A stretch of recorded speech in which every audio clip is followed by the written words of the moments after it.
on your film. I've had a chance to watch it and I loved it, so congratulations.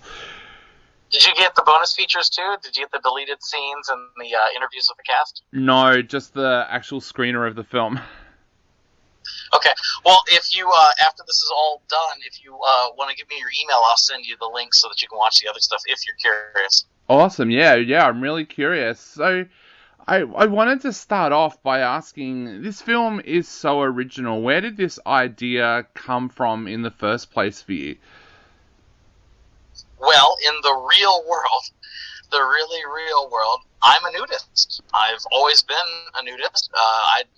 I always say if God wanted us to be born naked, we would have been born that way. So I was a nudist from the very beginning, but I didn't know it was a thing until I was in college, and I was an art student. So people used to come and pose nude for art classes, and I knew it was a bucket list thing where I didn't want to die without having tried to pose nude for an art class, and it just stuck. I started following more nude artists and photographers, and I went to my very first nudist resort, and by the time I graduated college, moved to California and sold a screenplay, I was going to nude beaches, nude events, nude bowling, anything you could imagine that has naked in front of it. And as a filmmaker, I've wanted to create art that represented a true body positive, non-sexual image on the screen, because a lot of so-called nudist films, they don't practice what they preach. They say one thing and then they do something else. They use the nudity to be exploitative, or they say that they're a nudist film, but then people are holding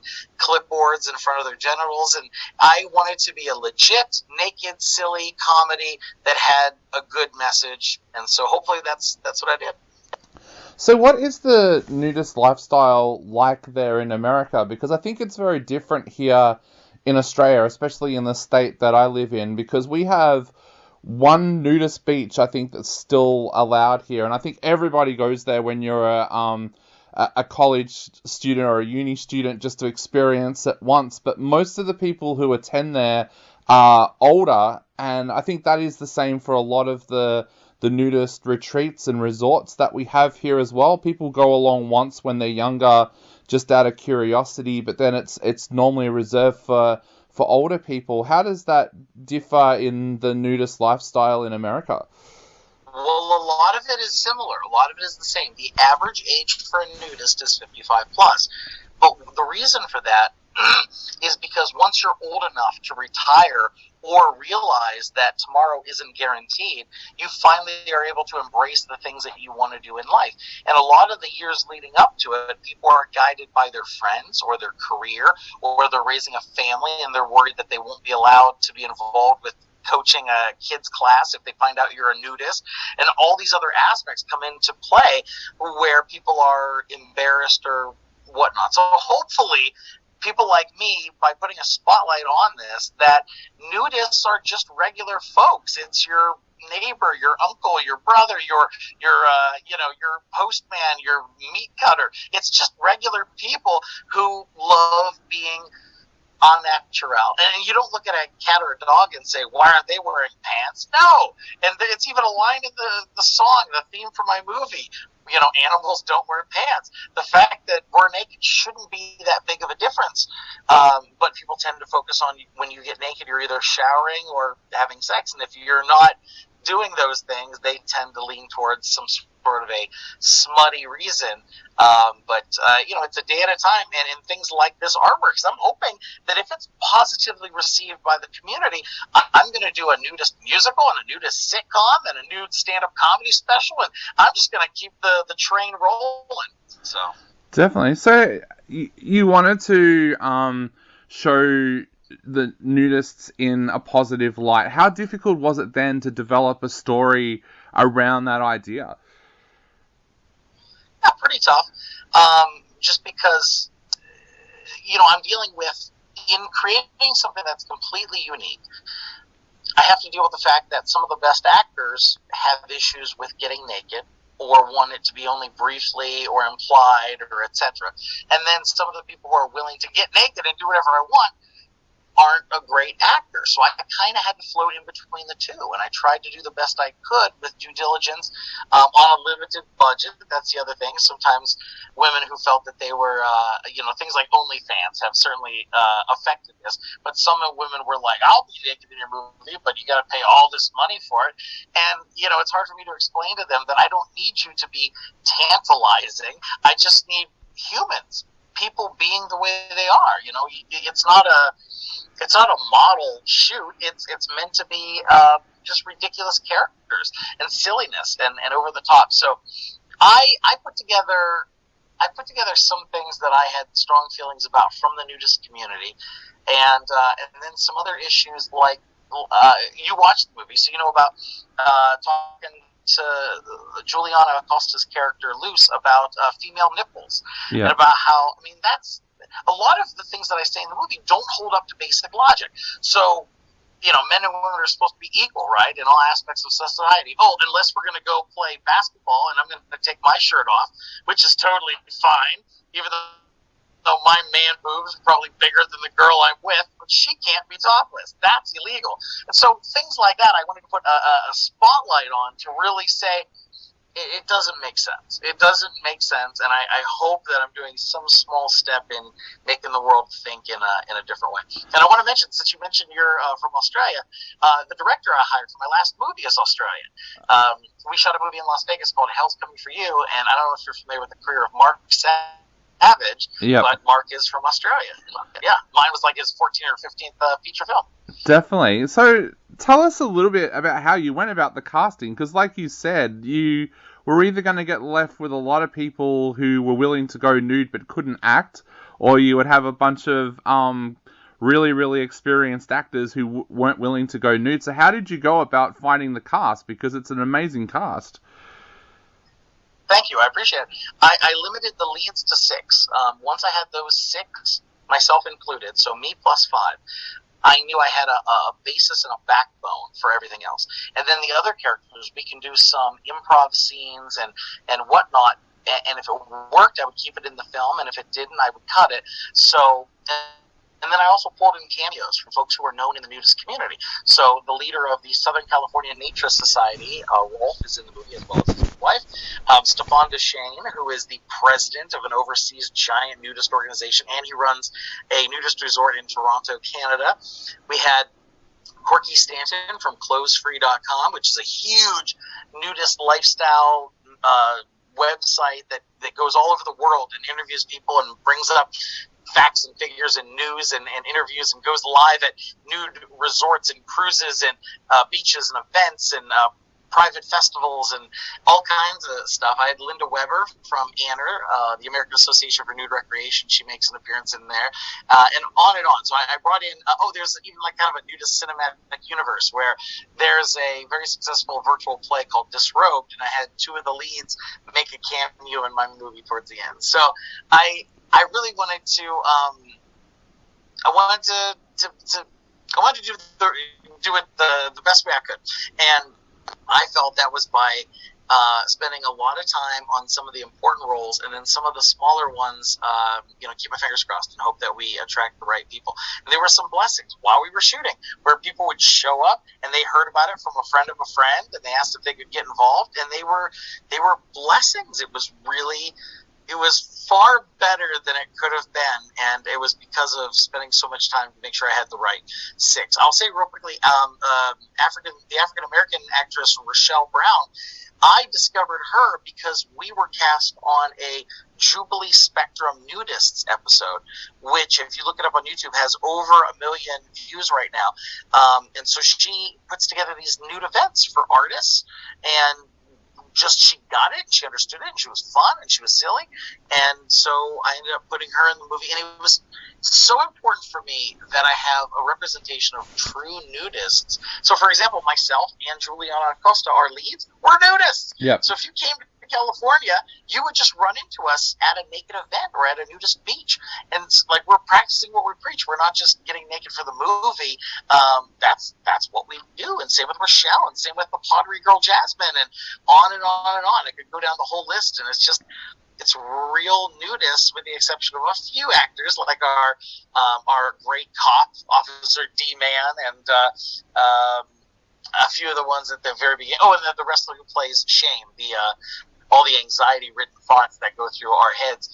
He's a professional wrestler, and he doesn't do nudity, but he didn't need to for the part. So we're going to be holding some screenings too all over the place, like at resorts and whatnot. But in California, around Pasadena, we're going to do some clothing optional and some mandatory nude screenings for the movie as well. So I'll save you a seat. Awesome. So, having other nudists involved with the film as well, were you able to incorporate some of their stories and some of their journey into the storyline from the original script as well? Well, they were able to bring aspects of their personality to the different characters, and I'm always open to discussing, if they have an idea. I'm the kind of director that we'll shoot it the way it's in the script, but then we'll do a surprise me take. We'll do a couple of things that I didn't anticipate. As a matter of fact, there were some characters that I really liked that were hanging around set, and so we added a few scenes. And we just said, I like your character, I like your character. Come up with a reason why the two of you would be in this scene, and then we would shoot that on the side just as an add-on because they're not completely identified in the script, because I didn't know who was going to show up. But by some of the people being there, we gave them an opportunity, and they did a great job. And, you have to kill your darlings when you're editing a movie to make sure it's not too long. And that's one of the reasons I have the additional section for deleted or extended scenes on the website, because there were scenes that were funny and entertaining and cool, but just didn't add anything to the overall. And a lot of the beta viewers were telling me that the cut was too long, that the movie was too long at the beginning. So I had to trim it down to closer to 90 minutes. No matter how good something is, it'll still wear on you if you watch it for too long, I guess. Awesome. And how do you think the nudist community will receive the film? Because we had a really interesting case here in Australia a few years ago where a filmmaker decided, you know what, I'm a Freemason, my dad was a Freemason, I'm going to make this movie about Freemasons and show the world that it's not about satanic rituals. And the Freemason Society turned on him. They were like, you can't make this movie, you can't release this film, if you do, we'll kick you out, kind of thing. How do you think the nudist resorts and colonies will actually take the film and receive it? Well, colonies is a no-no word amongst nudists. Okay. So, but it's been very positive. I'm a lifetime member of ANR. I'm a lifetime member of the Naturist Society. I'm a lifetime member of Clothes Free International. And the nude stand-up comedy tours that I've been doing have been going for, I don't know, almost a decade. So I've laid my groundwork down where you can't please everybody. And I'm not saying everybody loves me, but the powers that be have already gotten involved. They've sponsored events, or they've co-produced events with me. So they know that I'm doing it for the right reasons, and that it's good to get anybody to acknowledge and talk about the nudist folks, the adventures and the things that we go through and we put up with. And you know what, the nudist culture isn't immune from my barbs. When I'm breaking up with my ex-girlfriend earlier in the movie, I go on this diatribe about she says I should go to a nudist colony, and I correct her about it because that's a famous term that people say. And then I go into detail about all the problems with nudist resorts. Like, for example, they will say they want to attract young people. They always say, we need youth, we need young people, we need college kids. And then you go to the resort and they're doing, chili cook-off and bingo night. That's what I say in the movie, and it's true. Like, their mindset is still really old. Yeah. So the young people go there and they jump in the pool, and the old people are complaining that they're too rowdy. And yeah, Yeah, they're too rowdy. What were you like when you were 18? You know, so there's this disconnect where they say they want the young people, but then they don't really want what the young people bring to the table. And then a lot of nudist resorts, as much as I love it and I try hard to present a non-sexual demeanor, some of them are covers for swinger clubs, and that makes all of us look bad. If I tell you all day long nudism is about body positivity and it's not about sex, and then you call your local nudist resort and they tell you to go find a cute girl and bring her over, everything I say doesn't matter. And that's why it's such an uphill battle. Like even saying, nudist isn't about sex. Nudist isn't about sex. And then you do a Google search for, nudist at the beach, and it brings up a bunch of sex pictures. It looks like I'm lying to you. But the truth is, there's a large portion of us out there that are in it for the right reasons, that want to do it for the right reasons, and want to attract people who are similarly minded. But it's an uphill battle because people are strongly set in their kinks and their ways and their sexual mindsets. So all I can do is the best I can, but it's been well received by a lot of the nudist community, even internationally. That's great. And if someone does watch the film and they become interested in the lifestyle, where can they go for information that is correct? Like you said, I'm sure if you Google it, it's probably not the best way to do it. So where can they go to get legitimate information?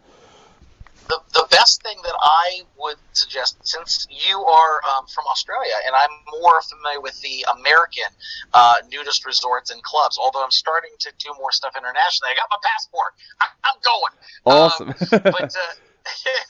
But I would say go to clothesfree.com. Clothes, like the clothes you wear, free as in they're off you, so clothesfree.com. That website will be a portal to all over the world, and it's got more forums and sections and breakdowns and videos and whatnot to help people to be opened up into the world of naturism and nudism the right way. And of course, I always want to welcome people to check out my website, watch my movie, thenudels.com. It's NUDELS.com. Also, nudisthumorist.com will redirect you to the same website, and that is my nude stand-up tours and specials and all that stuff. But nudisthumorist.com, that's the best way for people to find out the right way to get involved and to avoid the pitfalls of anything gross. Awesome. Well, Tim, we would love to see you in Australia here one day. But to finish up right now, what would you like to say to someone out there who's about to sit down and watch your film? I think Australia is where they started puppetry of the penis. I think that's where it started. Yeah. Actually, one of my colleagues from the radio station I work at, his brother was one of the original guys. There you go. There's a division of that here in Las Vegas that I've attended. I've interviewed them for Stefan Deschain's Nudist podcast, the Naturist Living Show podcast. And so, yeah, I'm a fan of those guys. If somebody's going to watch my movie for the very first time, I would say that it is a nudist version of Kevin Smith's first film, Clerks. I've made larger budget projects, but this is a passion project. It's a small budget. We all came together with heart and passion, but it's indie, it's silly, it's fun. And just have some fun. And if you're going to get it off of the website, check out the bonus features and the interviews as well. Leave a comment, join the mailing list, and just have some fun. That's what it was meant. It was meant to have fun in a naked way, and I think that there should be more options like that in the world.